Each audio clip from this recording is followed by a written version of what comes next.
Hello guys, কেমন আছো তোমরা? আশা করি তোমরা ভালো আছো। গাইস 17 এপ্রিল আজকে আমি চলে এসেছি ডালা ব্রিজের কাছে, মানে পাইকপাড়া ডালা ব্রিজে। ঠিক আছে, পাইকপাড়া ডালা ব্রিজে কেন এসেছি বলি, এখানে একটা শিব মন্দির আছে। শিব মন্দিরে রামনবমী পুজো হয়।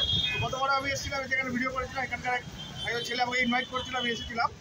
তো তো সে বছর আমি তোমার কাছে ফিডব্যাক ভালো পাইনি। ঠিক আছে, ভালোভাবে ভিডিওটা করেছিলাম, 108 রকমের ভোগ দিয়েছিল, সেটা আমি তোমাকে দেখিয়েছিলাম, কিন্তু তোমাদের কাছ থেকে কোনো ফিডব্যাক পাইনি।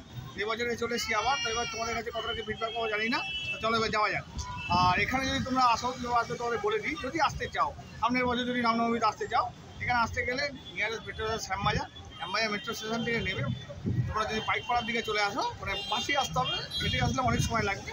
বাসে উঠবে 10 টাকা ভাড়া নেবে। পাইকপাড়া মোড় নামতে নেবে, রাস্তা পার হয়ে ডান দিকে তারা ব্রিজের দিকে হাঁটলেই তারা ব্রিজের ওঠার আগে যে বাঁ দিকে যে রাস্তাটা যাচ্ছে, ওই রাস্তাটায় ঢুকলেই বাঁতে এই শিব মন্দিরটা তোমরা দেখতে পেয়ে যাবে। ঠিক আছে, আর দক্ষিণেশ্বর বা দমন দিকে এলে ওই পাইকপাড়া নামবে, নেমে সামনের দিকে একটু হাঁটবে, শ্যামবাজারের দিকে মানে তারা ব্রিজের ওঠার দিকে হাঁটবে। তারা ব্রিজে না উঠে বাঁ দিকে রাস্তাটা দিয়ে কিছুটা হাঁটলেই বাঁ দিকেই শিব মন্দিরটা। ঠিক আছে, তোমরা এমনিও আসতে পারো, আর তোমরা সামনের বছর রামনবমীতেও আসতে পারো। চলো এবার মন্দিরে যাওয়া যাক। ঠিক আছে,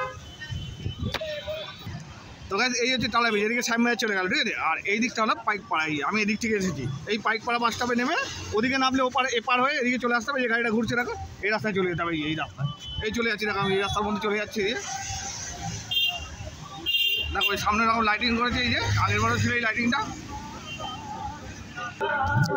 তো ফাইনালি গাইস আমি ওই শিব মন্দিরের সামনে চলে এসেছি, এটা ঘুরে যাচ্ছি।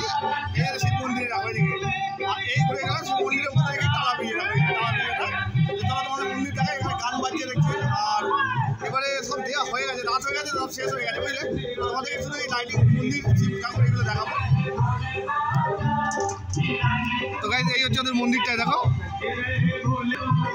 তো গাইস এই হচ্ছে ওদের মন্দির, আর ভেতরে শিবলিঙ্গ একটাই আছে। আর ওখানে ভোগ সব দিয়েছিল, ওগুলো সব শেষ হয়ে গেছে, মানে আর এখন আর দেবে না। আর গাইস এই হচ্ছে লাইটিং, এ দেখো।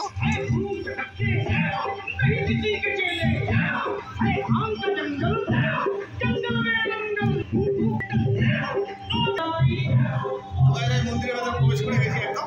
ভিডিওতে শিবলিঙ্গটা রয়েছে, দেখাবো। চলো আগে শিবলিঙ্গটা দেখাই। এই হচ্ছে শিবলিঙ্গটা, আর পেছনে একটা ফটো আছে দেখো। ইয়ে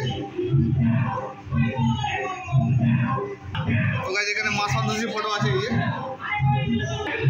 তো গাইস শিবলিঙ্গের পাশে আরও ছোটো একটা শিবলিঙ্গ আছে, মাঝারি একটা আছে। এই একটা মানে অনেক রকম শিবলিঙ্গ আছে এখানে দেখো। ইয়ে নন্দী মহারাজ আছে, ওই যে ওই দেখো নন্দী মহারাজ।